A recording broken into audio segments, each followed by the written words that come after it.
परछाई एपिसोड 58। अब आगे। अगली सुबह सुहानी रनिंग के लिए दीवान विला से बाहर आई थी। वो दौड़ते हुए विशिंग वेल के पास आ जाती है।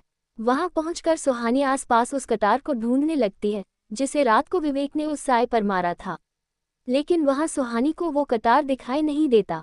वहां कटार के ना मिलने पर सुहानी समझ जाती है कि वो कटार युवराज या समायरा में से किसी एक के पास होगा। सुहानी विशिंग वेल से वापस आ रही थी, तभी उसके पास एक ब्लैक कलर की वेन आकर रुक जाती है। उस वेन को देखते ही सुहानी चौंक जाती है। इससे पहले वो कुछ समझ पाती, उस वेन से 4 आदमी बाहर निकलकर सुहानी की तरफ बढ़ने लगते हैं। रॉबिन भी इसके लिए पहले से तैयार नहीं था और वो सुहानी से काफी दूरी पर था। फिर भी वो अपनी पूरी ताकत लगाकर भागते हुए सुहानी की तरफ बढ़ जाता है। वो चारों आदमी वेन से बाहर आकर सुहानी को घेर लेते हैं। सुहानी बड़े ध्यान से उन चारों को देखने लगती है। तभी एक आदमी सुहानी को पकड़ने के लिए अपना हाथ आगे बढ़ा देता है। ये देखकर सुहानी बड़ी तेजी से उसका हाथ पकड़कर घुमा देती है। उसके ऐसा करते ही उस आदमी के हाथ की हड्डी के टूटने की आवाज आती है और वो आदमी दर्द से चीखते हुए जमीन पर गिर जाता है। सुहानी का ये मूव देखकर रॉबिन अपनी जगह पर रुक जाता है और हैरानी से उसे देखने लगता है। रॉबिन अब तक समझ चुका था कि सुहानी बाकी के लोगों को भी हैंडल कर सकती है, इसलिए वो एक पेड़ के पीछे जाकर छुप जाता है। सुहानी एक के बाद एक करके बाकी के 3 आदमियों को भी घायल करके नीचे गिरा देती है। अब वो चारों जमीन पर पड़े दर्द से कराह रहे थे। सुहानी उनमें से एक आदमी के पास जाती है और जमीन पर पड़ी उसकी हथेली को अपने शूज से दबा देती है। सुहानी के ऐसा करने पर उस आदमी की दर्द भरी चीख निकल जाती है। रॉबिन सुहानी का ये रूप देखकर हैरान था। उसे यकीन नहीं हो रहा था कि मासूम सी दिखने वाली सुहानी इतने लोगों को एक साथ पीट सकती है। सुहानी उस आदमी के पैर को मसलते हुए कहती है, तो अब तुम मुझे ये बताओ कि तुम लोगों को किसने भेजा है। जैसे ही सुहानी ये सवाल करती है, उसकी कलाई पर बंधी उसकी वॉच में अलार्म बजने लगता है। वो आवाज़ सुनकर सुहानी अपनी वॉच को देखते हुए खुद से कहती है, ओह, मुझे अब जाना होगा, लेकिन इनका क्या करूं? कुछ सोचकर सुहानी चिल्लाते हुए कहती है, मी रॉबिन। सुहानी के मुंह से अपना नाम सुनकर रॉबिन घबरा जाता है। उसे अंदाजा भी नहीं था कि सुहानी को पता है कि वो उसका पीछा कर रहा है। सुहानी उसी आवाज में आगे कहती है, आप मेरा पीछा कर ही रहे हैं, तो प्लीज मेरा एक काम भी कर दीजिए। जरा इनसे पता लगा लीजिएगा कि ये किसके कहने पर मुझे किडनैप करने आए थे, और जब आपको पता चल जाए तो युवराज सर के साथ साथ मुझे भी बता दीजिएगा। वो क्या है ना, मुझे भी तो पता चले कि मेरे किस फैन ने इन्हें मेरे लिए भेजा है। ये कहकर सुहानी दौड़ते हुए वहां से चली जाती है। सुहानी के जाने के बाद रॉबिन पेड़ के पीछे से बाहर आता है। इस वक्त युवराज के डर से उसकी हालत खराब हो चुकी थी। आज पहली बार था जब वो पकड़ा गया था। रॉबिन घबराते हुए युवराज को कॉल करता है और उसे सारी बातें बता देता है। रॉबिन की उम्मीद के अकॉर्डिंग सब कुछ सुनने के बाद युवराज को बहुत गुस्सा आता है। वो गुस्से में रॉबिन से कहता है, पता करो उन्हें किसने भेजा है। ये कहकर युवराज फोन रख देता है। कुछ देर बाद सुहानी दीवान विला में आकर अपने रूम के अंदर आ जाती है। युवराज ठीक उसी वक्त वॉशरूम से शॉवर लेकर बाहर आया था। अंदर आते ही सुहानी की नज़र युवराज पर जाती है, जो इस वक्त उसे ही देख रहा था। सुहानी को देखते हुए युवराज के दिमाग में बस एक ही बात चल रही थी कि उसने सुहानी को बिल्कुल अकेला छोड़ दिया था। इसी का नतीजा था कि सुहानी अब किसी पर भी डिपेंडेंट नहीं है। लेकिन इसके साथ ही युवराज सुहानी की आंखों में वो खालीपन और वो तकलीफ देख पा रहा था जो युवराज से दूर होने की वजह से थी। युवराज को देखकर सुहानी वॉशरूम की तरफ बढ़ जाती है। जैसे ही सुहानी युवराज के पास से गुजरती है, युवराज उसका हाथ पकड़ लेता है। सुहानी समझ नहीं पाती कि युवराज ने उसका हाथ क्यों पकड़ा है। युवराज सुहानी के सामने जाता है और उसके दोनों कंधों को पकड़कर उसे बेड पर बैठा देता है। सुहानी सवालिया नजरों से युवराज को ही देख रही थी। युवराज फर्स्ट एड किट लेकर सुहानी के सामने बैठ जाता है। युवराज और सुहानी इस वक्त बिल्कुल खामोश थे। युवराज सुहानी का राइट हैंड अपने हाथ में लेकर उसे देखने लगता है। तब सुहानी नोटिस करती है कि उसके हाथ में चोट लगी है, जिससे खून बह रहा है। युवराज कॉटन लेकर सुहानी के चोट से वो खून साफ करने लगता है। सुहानी को ये बात अजीब लग रही थी कि युवराज फिर से उसकी चोट पर दवा लगा रहा था, जबकि वो बिना दवा के उसकी चोट को ठीक कर सकता है। युवराज उस चोट को देखते हुए कहता है, तुम्हें क्या लगता है ये किसने किया होगा? सुहानी जवाब देती है, पता नहीं। युवराज आगे कहता है, क्या तुम्हारी किसी से दुश्मनी है? सुहानी कहती है, बिजनेस में तो कई दुश्मन अपने आप बन जाते हैं, ये तो आप जानते ही होंगे। ये सुनकर युवराज आगे कुछ भी नहीं कहता। सुहानी की नज़र इस वक्त युवराज के चेहरे पर ही थी। वो युवराज की आंखों में पहले की ही तरह अपने लिए तकलीफ साफ देख पा रही थी। ये देखकर सुहानी युवराज से कहती है, युवराज सर, आपने ऐसा क्यों किया? सुहानी के ऐसा कहने पर युवराज के हाथ कुछ पल के लिए रुक जाते हैं, लेकिन फिर वो सुहानी के हाथ में दवा लगाते हुए कहता है, क्या मतलब? सुहानी कहती है, आपने मुझसे प्रॉमिस किया था कि आप हमेशा मेरे साथ रहेंगे, लेकिन विशिंग वेल से बाहर आने के बाद आप मेरे पास क्यों नहीं आए? आपने मुझे खुद से दूर क्यों कर दिया? ये कहते हुए सुहानी की आंखें नम थीं। सुहानी का सवाल सुनकर युवराज भी इमोशनल होने लगता है। वो जानता था कि उसने सुहानी के साथ गलत किया है। युवराज अपने इमोशंस को कंट्रोल करते हुए कहता है, मुझे समझ नहीं आ रहा, तुम किस बारे में बात कर रही हो? युवराज का जवाब सुनकर सुहानी आगे कुछ नहीं कहती। कुछ देर खामोश रहने के बाद युवराज कहता है, कल रात वहाँ क्या हुआ था? सुहानी भी युवराज के अंदाज में ही जवाब देती है, युवराज सर, मुझे समझ नहीं आ रहा, आप किस बारे में बात कर रहे हैं? ये कहकर सुहानी वहाँ से उठकर जाने लगती है। युवराज सुहानी का हाथ पकड़कर उसे रोक लेता है और खुद उठते हुए कहता है, तुम अच्छे से समझ रही हो कि मैं किस बारे में बात कर रहा हूँ? सुहानी एक फेक हंसी के साथ कहती है, हाँ समझ तो रही हूँ, लेकिन बताऊंगी नहीं। उसके लिए आपको मेरा विश्वास जीतना होगा, जो आप पहले ही खो चुके हैं। सुहानी के इस जवाब से युवराज को गुस्सा आने लगता है। वो गुस्से में सुहानी के पास जाकर उससे कहता है, तो किस पर भरोसा करती जो तुम? अपने उन दोस्तों पर? सुहानी अपने दोस्तों पर फक्र करते हुए कहती है, हाँ मैं उन पर आंख बंद करके भरोसा करती हूँ, क्योंकि उन्होंने कभी मेरा साथ नहीं छोड़ा। युवराज एरोगेंस के साथ कहता है, तो फिर तुम्हें तो पता ही होगा कि तुम्हारा ट्रस्टवर्दी फ्रेंड विवेक आधी रात को बाउंड्री वाल से कूदकर कहाँ जाता है। युवराज की बात सुनकर सुहानी हैरानी से उसे देखने लगती है। सुहानी को देखकर युवराज समझ जाता है कि उसे विवेक के बाहर जाने के बारे में कुछ भी पता नहीं है। युवराज आगे कुछ कहने ही वाला होता है, तभी सुहानी कहती है, हाँ मुझे पता है। ये कहकर सुहानी उस रूम से बाहर चली जाती है। सुहानी ने इस बार युवराज से झूठ कहा था और ये बात युवराज अच्छे से समझ रहा था। सुहानी अपने रूम से बाहर आकर गुस्से में विवेक के कमरे में चली जाती है। निशा भी इस वक्त विवेक के ही रूम में ही थी। सुहानी को गुस्से में देखकर निशा और विवेक भी थोड़ा कंफ्यूज हो जाते हैं। सुहानी विवेक के सामने आकर खड़ी हो जाती है और उसे गुस्से से देखने लगती है। ये देखकर विवेक कहता है, क्या हुआ सुहानी? विवेक के ऐसा कहते ही सुहानी उसके गाल पर एक थप्पड़ लगा लेती है। ये थप्पड़ इतना जोर का नहीं था कि विवेक को बहुत दर्द हो, लेकिन इससे विवेक को सुहानी की नाराजगी का एहसास हो रहा था। ये देखकर निशा बौखलाहट के साथ कहती है, सुहानी, तूने विवेक को थप्पड़ क्यों मारा? निशा के ऐसा कहने पर सुहानी उसकी तरफ देखती है। उसे रियलाइज होता है कि कहीं उसके ऐसा करने से निशा को बुरा तो नहीं लगा। निशा आगे कहती है, मेरा मतलब मुझे भी तो बता कि तूने ऐसे क्यों मारा। अगर वैलिड रीजन हुआ तो हम दोनों साथ में इसकी पिटाई करेंगे। निशा के ऐसा कहने पर विवेक उसे हैरानी से देखने लगता है। सुहानी निशा को देखते हुए कहती है, ये अब भी आधी रात को हमसे छुपकर वहां जाता है। सुहानी की बात सुनकर निशा के चेहरे पर भी गुस्से के भाव आने लगते हैं। निशा को गुस्से में देखकर विवेक और भी घबरा जाता है। वो अपनी सफाई में निशा से कुछ कहने ही वाला होता है, तभी निशा सुहानी की तरह ही विवेक को एक थप्पड़ लगा लेती है। लेकिन सुहानी की तरह निशा एक थप्पड़ पर ही नहीं रुकती, वो अब विवेक को पीटना शुरू कर देती है। विवेक निशा से बचने की कोशिश करते हुए कहता है, सुहानी, इसे रोको, ये अपने कराटे के सारे मूव्स मुझ पर ट्राई कर रही है। विवेक निशा को आसानी से रोक सकता था, लेकिन वो उसे हर्ट नहीं करना चाहता था। निशा लगातार विवेक को मार रही थी। कुछ देर बाद सुहानी निशा से कहती है, निशा, बस हो गया, विवेक को अपनी गलती का एहसास हो गया होगा।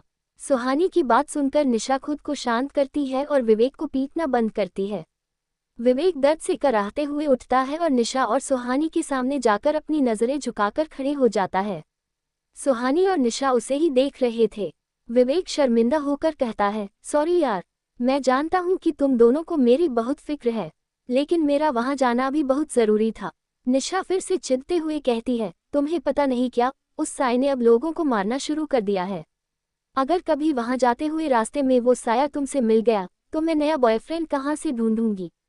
विवेक निशा को अजीब सी नज़रों से देखते हुए कहता है, तुम्हें मेरी जान की फिक्र है या न्यू बॉयफ्रेंड ढूंढने की? निशा कुछ कहने ही वाली होती है, तभी सुहानी विवेक को समझाते हुए कहती है, विवेक, तुम अच्छे से जानते हो कि इस वक्त हमारा एक दूसरे के अलावा और कोई नहीं है। तुम इस तरह अपनी जान को खतरे में नहीं डाल सकते। विवेक अपनी बात पर जोर देते हुए कहता है, लेकिन सुहानी तुम जानती हो ना कि मेरा वहां जाना भी बहुत जरूरी है। सुहानी कहती है, नहीं विवेक, अब और नहीं, तुम्हें जितना करना था तुमने कर लिया है। तुम वहां फिर कभी नहीं जाओगे। और उससे भी जरूरी बात, अगर तुम इस तरह से हमसे बातें छुपाओगे तो हम तुम पर भी भरोसा नहीं कर पाएंगे। सुहानी की बात सुनकर विवेक को अपनी गलती का एहसास होता है और वो निशा और सुहानी से माफी मांगते हुए कहता है, सॉरी यार, आगे से ऐसा कुछ नहीं होगा। मैं तुम लोगों से अब कुछ भी नहीं छुपाऊंगा। निशा अपना हाथ विवेक की तरफ बढ़ाते हुए कहती है, प्रॉमिस। विवेक निशा के हाथ पर अपना हाथ रखकर कहता है, प्रॉमिस। निशा विवेक को बड़े गौर से देखते हुए कहती है, ज्यादा लगा क्या? निशा के इस सवाल पर सुहानी और विवेक को हंसी आ जाती है। सुहानी आगे कहती है, मैं विशिंग वेल के पास गई थी, वहां मुझे वो कटार नहीं मिला। कल रात हमारे बाद युवराज सर और समायरा वहां गए होंगे, इसका मतलब वो कटार उन दोनों में से किसी एक के पास होगा। विवेक कुछ सोचते हुए कहता है, वो कटार यहाँ तो नहीं है, इसका मतलब वो समायरा के पास है। निशा परेशान होकर कहती है, ओह गॉड, अगर समायरा ने हमें वो कटार वापस नहीं दिया तो? विवेक एक गहरी सांस लेते हुए कहता है, वापस तो उसे देना पड़ेगा क्योंकि वो कटार मेरी है। रात के 8 बज रहे थे। युवराज की कार पूरी रफ्तार से रोड पर चल रही थी। कुछ देर बाद शिमला की सड़क खत्म हो जाती है और युवराज की कार घने जंगल के अंदर ऊंचाई पर जाने लगती है। युवराज अपने कोल्ड एक्सप्रेशन के साथ कार ड्राइव कर रहा था, लेकिन उसकी आंखें उसके अंदर बढ़ रहे गुस्से को बयां कर रही थी। कुछ देर ड्राइव करने के बाद युवराज की कार उसी बंगले के सामने रुक जाती है जहां से 3 साल पहले अर्नब ने 1000 होस्टेजेस को छुड़ाया था। युवराज कार से बाहर निकल जाता है। चारों तरफ अंधेरा था, लेकिन युवराज हमेशा की तरह उस अंधेरे में भी साफ साफ देख पा रहा था। युवराज तेज कदमों के साथ उस बंगले के अंदर आ जाता है और कुछ ही देर में उस बंगले के ग्राउंड फ्लोर के एक रूम के अंदर चला जाता है। उस कमरे के अंदर एक आदमी खड़ा था जिसके दोनों हाथ जंजीर से बंधे हुए थे। वो जंजीर उसे रोकने के काबिल नहीं थे, जिसकी वजह से उसके चारों तरफ लाल रंग का ट्रांसपेरेंट घेरा था। शायद उस घेरे की वजह से ही वो आदमी वहां कैद था। युवराज के वहां आते ही उस आदमी के चेहरे पर एक डेविल स्माइल आ जाती है। उसे देखकर युवराज की आंखों के सामने 3 साल पहले विशिंग वेल के अंदर हुए सारे इंसिडेंट्स एक के बाद एक किसी फिल्म की तरह चलने लगते हैं। वो सब याद करके युवराज के चेहरे पर गुस्से के भाव आ जाते हैं। वो आदमी युवराज को नफरत भरी निगाहों से घूरते हुए कहता है, क्या हुआ? तुम अब तक मरे नहीं। एपिसोड 59। अब आगे। युवराज भी उस आदमी को गुस्से से घूरते हुए कहता है, तुम्हें क्या लगता है? युवराज का सवाल सुनकर वो आदमी जोर जोर से हंसने लगता है। उसकी वो हंसी युवराज का गुस्सा बढ़ाने का काम कर रही थी। वो आगे कहता है, अब तक नहीं मरे तो आगे मर जाओगे। सबको लगता था कि उस औरत की आत्मा तुम्हारे लिए एक श्राप थी, लेकिन सच तो ये है कि तुम्हारी ये शक्तियाँ तुम्हारे लिए श्राप है। तुम्हारी यही शक्तियाँ तुम्हें और तुम्हारे हर करीबी इंसान की जान ले लेगी। सबका वही हाल होगा जो उस रात उस औरत का हुआ था, या शायद उससे भी बुरा। वो आदमी इस वक्त पद्मिनी की बात कर रहा था। ये सब सुनकर युवराज गुस्से से अपनी मुट्ठी बांध लेता है। युवराज को गुस्सा होते देख वो आदमी आगे कहता है, क्या तुम भूल गए उस औरत की वो हालत उन्होंने नहीं तुमने की थी? उस आदमी के ऐसा कहते ही युवराज की आंखों के सामने 3 साल पहले उस रात का सीन चलने लगता है, जब युवराज और सुहानी ने बाकी लोगों के साथ मिलकर मृदुला और उस तांत्रिक को मारा था। उस कुएं के अंदर धमाका होने के बाद सभी जमीन पर पड़े हुए थे। तभी उस कुएं से वो साया बाहर आ जाता है। उस साए को देखकर सभी हैरान और डरे हुए थे। युवराज ने सुहानी को अपनी बाहों में भर लिया था। तभी युवराज के हाथ अपने आप सुहानी से अलग होने लगते हैं। युवराज को देखकर ऐसा लग रहा था जैसे कोई अदृश्य शक्ति युवराज का हाथ सुहानी से हटा रही हो। अपनी पूरी ताकत लगाने के बाद भी युवराज उस शक्ति को रोक नहीं पा रहा था। सुहानी भी ये सब देखकर काफी डर गई थी। जैसे ही युवराज सुहानी से अलग होता है, वो हवा में ऊपर उठ जाता है और अगले ही पल वो उस साए के साथ कुएं के अंदर चला जाता है। कुएं के अंदर जाकर युवराज सीधा जमीन पर गिर जाता है और उसे काफी चोट भी लग जाती है, लेकिन युवराज फौरन उठकर खड़ा हो जाता है। कुएं के अंदर बिल्कुल अंधेरा था। युवराज बड़ी बेचैनी के साथ अपने आसपास देख रहा था। तभी उसे अपने पीछे से एक भयानक सी आवाज सुनाई देती है, क्या तुम मुझे ढूंढ रहे हो? वो आवाज सुनकर युवराज फौरन पीछे मुड़ता है। वो देखता है कि उसके सामने इस वक्त एक बहुत बड़ा और भयानक साया जमीन से कुछ ऊपर हवा में था। उसे देखते ही युवराज अलर्ट हो जाता है और उसकी आंखें लाल हो जाती है। युवराज की आंखें लाल होते ही उस साए से आवाज आती है, क्या हुआ? तुम्हें लगता है कि तुम मुझे रोक सकते हो? युवराज गुस्से में उस साए को घूरते हुए कहता है, वो अभी पता चल जाएगा। युवराज के ऐसा कहते ही उसके आंखों से एक लाल रोशनी निकलती है, जो एक बड़े से गोले का रूप ले लेती है और वो तेजी से उस साए की तरफ बढ़ती है। लेकिन उस साए तक पहुंचने से पहले उस लाल गोले में एक तरह का ब्लास्ट हो जाता है और युवराज अपनी जगह से कई फीट पीछे जाकर गिर जाता है। युवराज को इससे काफी चोट लगती है, लेकिन फिर भी वो फुर्ती से उठकर खड़ा हो जाता है। वो देखता है कि वो साया अब भी अपनी जगह पर उसी तरह से स्थिर था। ये देखकर युवराज को बहुत हैरानी होती है। तभी उसे फिर से उस साए की आवाज सुनाई देती है, तुम में शक्तियां तो बहुत है, लेकिन तुम इन्हें संभाल नहीं सकते। अब मैं तुम्हें बताता हूँ कि अपनी शक्तियों का इस्तेमाल कैसे किया जाता है। अब तक युवराज को समझ आ गया था कि इस वक्त जो उसके सामने है वो उससे कहीं ज्यादा ताकतवर है और अभी युवराज उसका सामना नहीं कर सकता। अगले ही पल उस साए से हरे रंग रोशनी युवराज की तरफ बड़ी तेजी से बढ़ने लगती है। जैसे जैसे वो रोशनी युवराज की तरफ बढ़ रही थी, उसका आकार और भी ज्यादा बढ़ने लगा था।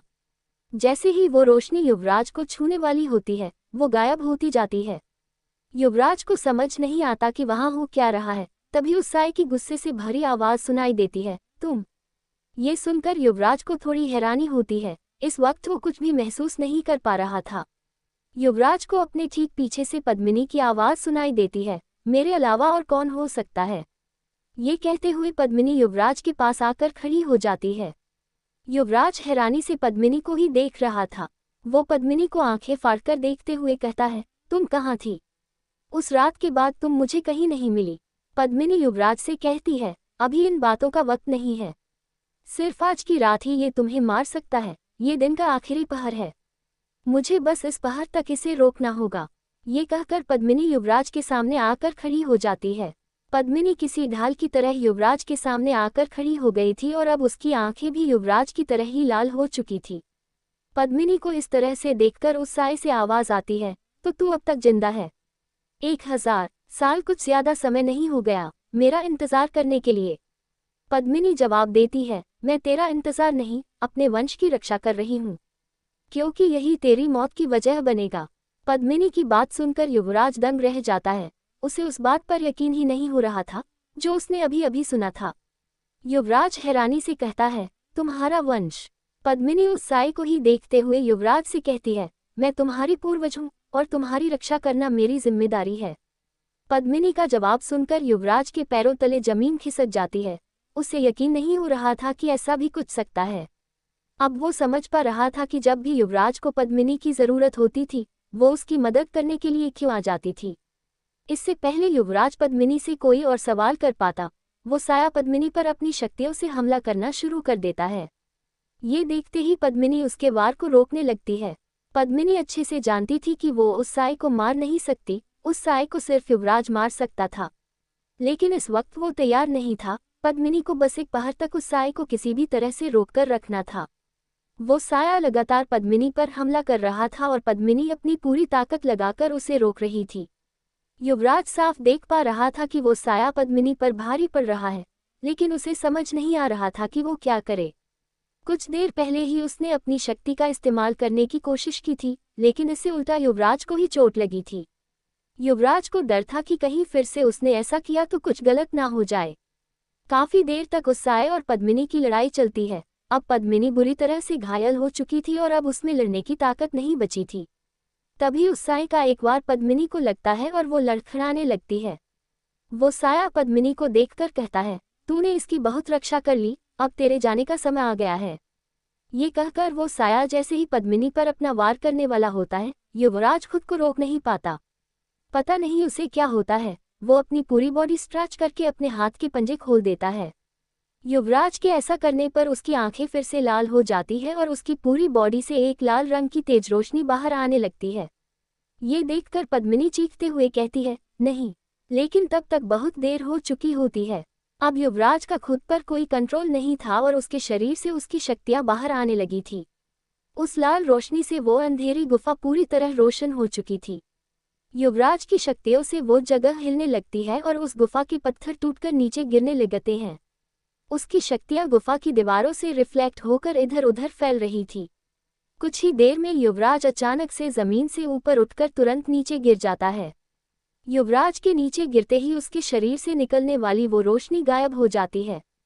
वो अब जमीन पर बेजान सा पड़ा था। उसे देखकर ऐसा लग रहा था जैसे उसके शरीर में बिल्कुल भी ताकत नहीं बची है।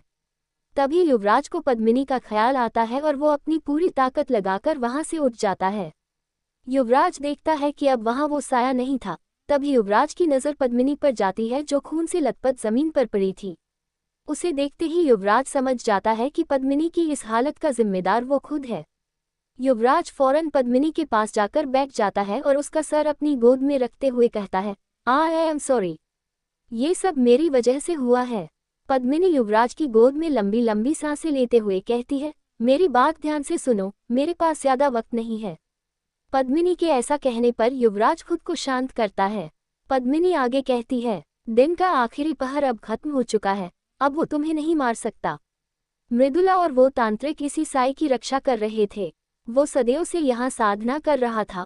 उसकी साधना 3 साल बाद पूरी होने वाली थी, लेकिन उस लड़की निशा ने उसकी साधना भंग कर दी। ये फिर से उस साधना को पूरी करने की नाकाम कोशिश करेगा और 3 साल बाद वो वापस आएगा और फिर तुम्हें ही उसे मारना होगा। युवराज पद्मिनी की हालत देखकर परेशान होते हुए कहता है, तुम्हारी हालत ठीक नहीं है, मैं तुम्हें हॉस्पिटल लेकर चलता हूँ। पद्मिनी युवराज को मना करते हुए कहती है, मेरा इलाज कोई डॉक्टर नहीं कर सकता। जब मैं अपने होश में ना रहूं तो मेरा ये शरीर किसी सुरक्षित जगह पर रख देना। एक वक्त ऐसा आएगा कि मैं खुद ब खुद ठीक हो जाऊंगी। लेकिन तुम्हारा अभी एक बात जानना बहुत जरूरी है। युवराज क्यूरियस होकर कहता है, कौन सी बात? अब पद्मिनी की सांसें भारी होने लगी थी। वो अपनी सांसों को संभालते हुए कहती है, अब तुम्हारा लोगों के साथ रहना उनके लिए सुरक्षित नहीं है। पहले तुम्हारी शक्तियां 3 भागों में बंटी थी, मृदुला, वो तांत्रिक और तुम। लेकिन अब तुम्हारी शक्तियां आज़ाद हो चुकी है और तुम इन्हें नहीं संभाल पा रहे हो। अगर तुम लोगों के साथ रहोगे तो तुम्हारी शक्तियां उनकी जान ले लेगी। इसलिए जब तक तुम इन्हें काबू करना ना सीख जाओ तब तक सबसे अलग रहो। और सबसे ज़रूरी बात, सुहानी, सुहानी, ये कहते हुए पद्मिनी बेहोश हो जाती है। पद्मिनी के मुंह से सुहानी का नाम सुनकर युवराज बौखलाहट के साथ कहता है, पद्मिनी, पद्मिनी, सुहानी क्या? लेकिन तब तक पद्मिनी अपना होश खो चुकी थी और युवराज की बातों का उस पर कोई असर नहीं हो रहा था। कुछ देर तक युवराज बेहाल होकर वहीं बैठा रहता है और उसकी आंखों से बस आंसू बह रहे होते हैं। सालों बाद युवराज की लाइफ में खुशियां आई थी, सुहानी उनकी जिंदगी में आई थी और अब उसकी माँ भी उसके साथ थी। लेकिन पद्मिनी ने साफ कह दिया था कि उसे हर उस शख्स से दूर रहना होगा जिसे वो नुकसान नहीं पहुंचाना चाहता। युवराज को अब उन सब से दूर रहना था। कुछ देर बाद युवराज पद्मिनी को अपनी गोद में उठाकर उस कुएं से बाहर आ जाता है। कुछ दिनों तक युवराज सबसे छुपकर रहता है और अपनी शक्तियों को काबू करने की कोशिश करता है। लेकिन युवराज की शक्तियां उसके बस से बाहर थी। वो जब भी अपने लिए उनका इस्तेमाल करता, वो शक्तियां उसी का नुकसान कर देती। अब तक युवराज को समझ आ गया था कि वो अपनी शक्तियां काबू नहीं कर सकता। इसलिए उसने सबको खुद से दूर कर दिया और अपनी शक्तियों का इस्तेमाल करना बंद कर दिया था। युवराज अब पद्मिनी के होश में आने का इंतजार करने लगा, लेकिन 3 साल बाद भी पद्मिनी को होश नहीं आया। युवराज जानता था कि अगर वो सुहानी को सच बताएगा तो वो युवराज को छोड़कर कहीं नहीं जाएगी।